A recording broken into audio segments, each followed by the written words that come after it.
every second Monday ng October gina-celebrate diri sa Canada ang Thanksgiving Day.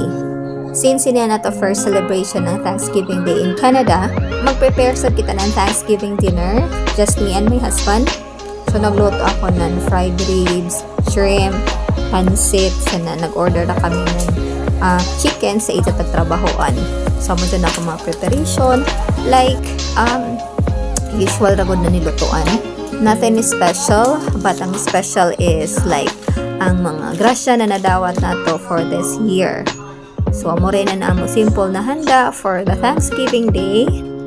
And to tell you, tagluto na ako tanan budget for the whole week. So base mo lang ka muna, tagurot na mo dyan tanang pagkaon, waya tagbutang na sila sa ref for the whole week dyan na konsumo.